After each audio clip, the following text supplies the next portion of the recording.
Auch im Widerstreit wimmelt es von solchen logozentrischen Verfehlungen.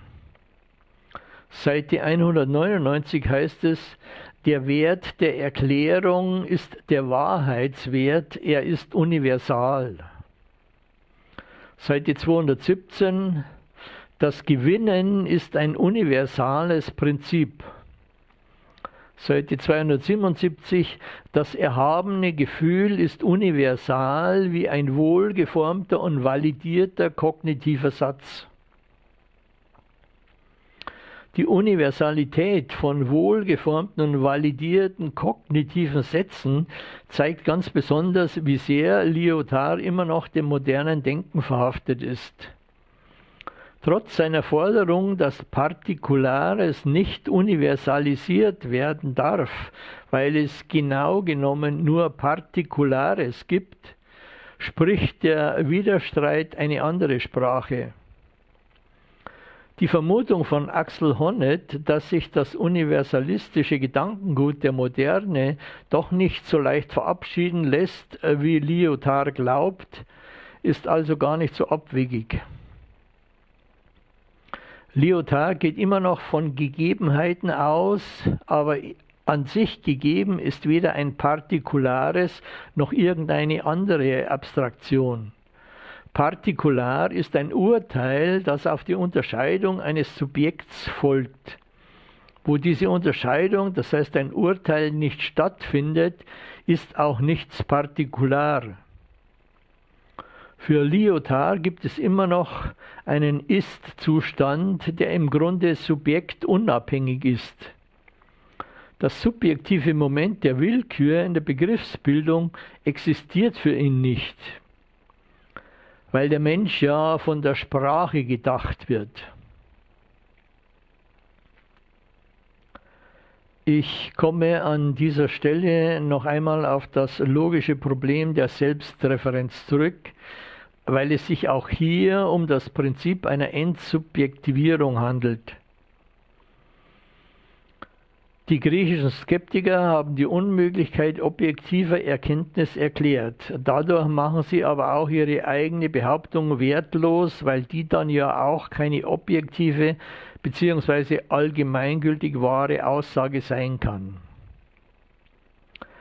Man muss sich hier einmal klar machen, dass der Skeptizismus überhaupt eine Erfindung der Objektivisten ist, weil sie glauben machen konnten, dass eine allgemeingültig neutrale Wahrheit und Wirklichkeit möglich ist. Tatsächlich aber beruht der Objektivitätsglaube auf dem logischen Fehler einer Petitio Principii. Das heißt, es wird vorausgesetzt, was noch gar nicht bewiesen ist. Der Skeptizismus existiert überhaupt erst als Reaktion auf diesen Irrtum. Hätten die Objektivisten die Menschheit nicht mit ihrer Illusion von der absoluten Wahrheit hinters Licht geführt, wäre gar kein Skeptizismus nötig gewesen, um diesen Irrglauben aus der Welt zu schaffen. Man hätte stattdessen einfach von einem kritischen Denken oder noch einfacher von einem begründeten Denken gesprochen, im Unterschied zur bloßen Behauptung. Der scheinbare Widerspruch hat einen einfachen Grund. Man erschleicht sich eine Referenz auf eine Allgemeingültigkeit, die gar nicht existiert, und tut so, als müssten alle Überlegungen notwendigerweise auf einen Objektivismus hinauslaufen.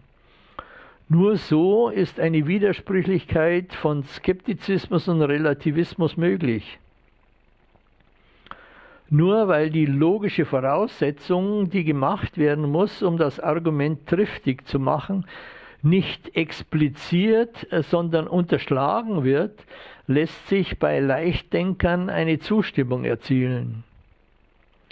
Man unterstellt den Skeptikern die Behauptung, es gibt keine objektive Wahrheit bzw. nichts ist objektiv, und den Relativisten die Behauptung, alles ist relativ. Allein durch die Verwendung einer Verabsolutierung, wie sie mit dem Wort alles oder nichts ins Spiel kommt, ist der Widerspruch überhaupt möglich. Ganz egal, welcher Gegenstand absolut betrachtet wird. Man braucht nur alles oder nichts zu sagen und der Selbstwiderspruch ist quasi vorprogrammiert, weil etwas Absolutes ja nicht gleichzeitig relativ sein kann. Ein Alles kommt in einem konsequent relativistischen Denken aber gar nicht vor, weil alles ohne ein zweites, ohne Bezug ist. Es musste also nur das Vorurteil gepflegt werden, dass bei den Relativisten alles relativ ist und die Skeptiker alle und jede Wahrheit ablehnen, um weiter diesen dümmlichen Trumpf spielen zu können. Mit der Selbstreferenz sollte auch das Aufkommen einer philosophischen Sprachkritik im letzten Viertel des 20. Jahrhunderts eingedämmt werden. Ein Buchtitel wie Sprachkritik, Holzfeuer im hölzernen Ofen war auf den Widerspruch ausgelegt, dass mit Sprache die Sprache kritisiert wird. Man brachte einfach verschiedene Bedeutungen des Begriffs Sprache gegeneinander in Stellung, wobei so getan worden ist, als gäbe es nur eine Bedeutung. Das identifizierende Denken, das diese Durchschnittsdenker gewohnt sind, wird dazu benutzt, um einen Widerspruch zu konstruieren, der aber nur funktioniert, wenn den Forderungen der formalen Logik entsprochen wird. Bei dieser Auffassung von Sprache spielt das Gedachte keine Rolle. Ein Gedanke ist so gut wie jeder andere, eben auch nur Sprache. Derridas Behauptung, dass alles Text ist, das heißt, dass es keine außersprachlichen Tatsachen gibt, will man mit dem Beispiel eines konsequenten Skeptikers widerlegen, der sich von einem Auto überfahren lässt, das er nicht beachtet, weil es ja nur sprachliche Tatsachen gibt, die einen nicht überfahren können. Eine solche naive Argumentation taugt vielleicht für eine Schulübung in Logik, aber wer glaubt, damit etwas beweisen zu können, muss sich dafür schon das entsprechende unterbelichtete Publikum suchen. Es wird hier nämlich nichts als die Inzucht des identifizierenden Denkens bewiesen, indem Begriffe wie Zahlen gegeneinander verrechnet werden, weil der konkrete Bezug der Abstraktion zum Gegenstand ignoriert wird. Wenn nämlich ein Kreter sagt, dass alle Kreter lügen, dann spielt es keine Rolle, dass diese Aussage zuerst einmal eine durch nichts bewiesene Behauptung ist. Es kommt gar nicht darauf an, jeden einzelnen Kreter auf diese Behauptung hin zu überprüfen. Man hat es mit einem formalen Gedankenspiel einer abstrakten Logik zu tun. Erst das untergeschobene Alle macht überhaupt den Widerspruch möglich. Er ist sozusagen konstruiert und hausgemacht. Dasselbe Argument funktioniert dann als Wanderer, der bei Ebbe eine Wattwanderung unternimmt und dem dann das Wasser bis zum Hals steht, weil er die kommende Flut als bloße Konstruktion nimmt.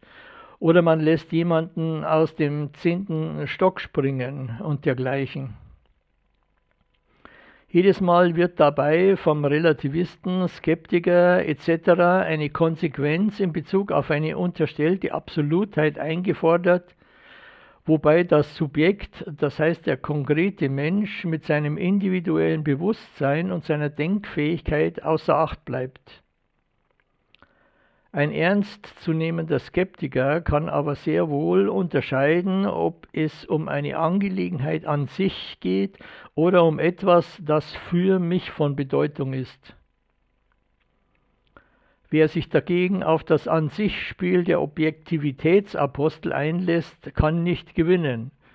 Und das ist vielleicht auch der Grund, warum Lyotard es bisweilen ablehnt, mit verblendeten Logikern zu diskutieren, die ihre universalistische Denke nicht einmal bemerken und sich dann beschweren, dass man sich der Argumentation verweigert.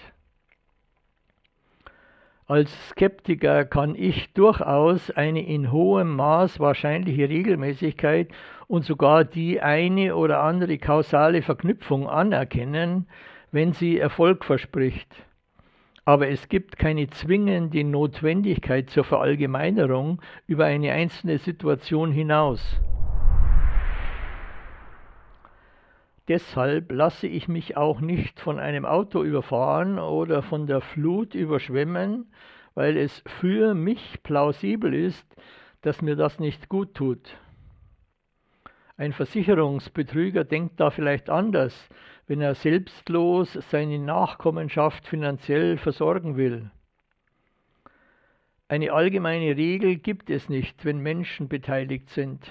Ein Geschehen muss erst entsubjektiviert werden, damit die Allgemeinheit zum Zug kommen kann. Leider gehört auch ein Max Horkheimer zu den Leuten, deren Logik auf falschen Voraussetzungen basiert. Horkheimer behauptet, dass die Wahrheit auch für den gilt, der ihr widerspricht, sie ignoriert oder für belanglos erklärt. Bei Habermas findet man eine Wortwahl, die schon Kant in der Vorrede zur Kritik der praktischen Vernunft gebraucht hat. Wer glaubt, die Vernunft durch Argumente, das heißt durch Vernunft liquidieren zu können, widerspricht sich selbst. Das ist nach Habermas das Dilemma der Rationalitätskritik von Nietzsche bis Foucault, dass sie selbst auf dem Ast sitzt, den sie absägen will. Von Skeptikern, Relativisten und überhaupt allen, die eine logische Allgemeingültigkeit in Frage stellen, wird mit solchen Sprüchen verlangt, sich ihren Irrtum einzugestehen oder aus der Gemeinschaft der Vernünftigen ausgestoßen zu werden. So Unrecht hat Lyotard also nicht, wenn er eine derartige Ignoranz als Terror bezeichnet, mit dem bornierte Rationalisten weltweit einen Alleinvertretungsanspruch in Sachen Vernunft durchsetzen wollen. Derrida wird vorgeworfen, dass er seinen Bedeutungsskeptizismus gar nicht verständlich machen könnte, wenn es nicht möglich wäre, allgemeingültig sinnvoll zu argumentieren. Wieder der Bezug auf eine fiktive Allgemeingültigkeit, ob irgendjemand jemand anderen wirklich versteht und was Verstehen in einem absoluten Sinn bedeutet, wird aber nicht thematisiert. Dabei ist es eher unwahrscheinlich, dass jemand Derrida im Ganzen wirklich versteht oder ein paar zusammenhängende Sätze von ihm, weil Derrida vielleicht gar nicht davon ausgeht und es auch gar nicht darauf abgesehen hat, dass er verstanden wird. Womöglich ist Derrida der Meinung, nicht einmal sich selbst zu verstehen. Von dem abgesehen reicht ja auch schon die bloße Vermutung, was Derrida gemeint haben könnte, um eine Anregung für das eigene Denken zu erhalten.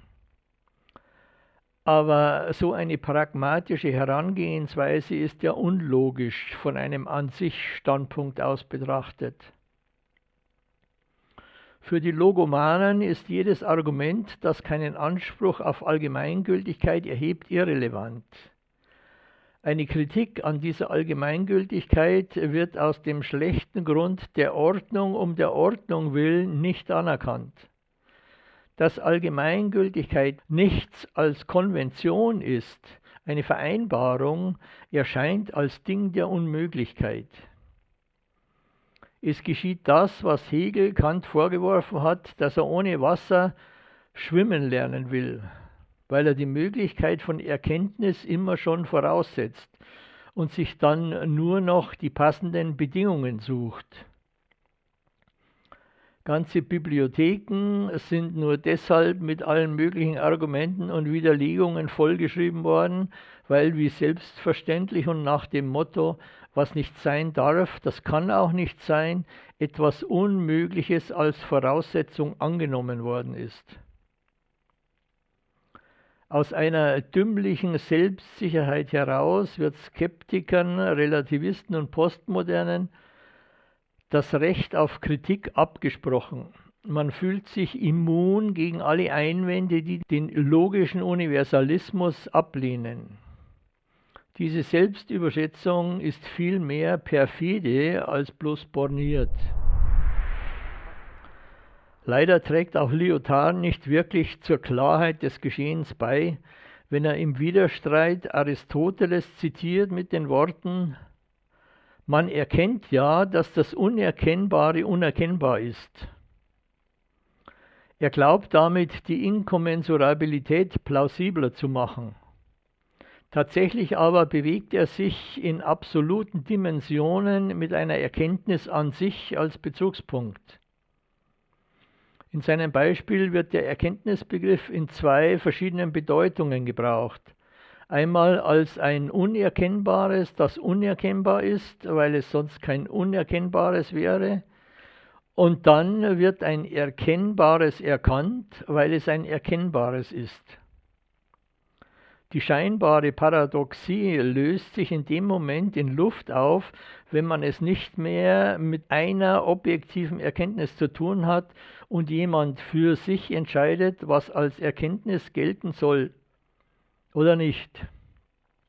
Darauf läuft ja das Prinzip der Inkommensurabilität hinaus, auf eine subjektive Entscheidung, auf Freiheit.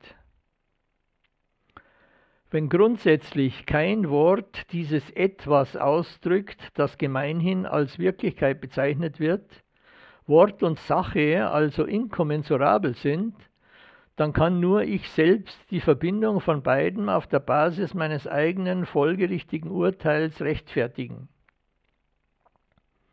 Fällt der Bezug auf eine absolute Allgemeinheit weg, dann lässt sich jede Art von Behauptung immer nur im Hinblick auf die jeweiligen Prämissen bzw. das zugrunde liegende Paradigma beurteilen und sozusagen intrinsisch auf logische Widersprüche überprüfen.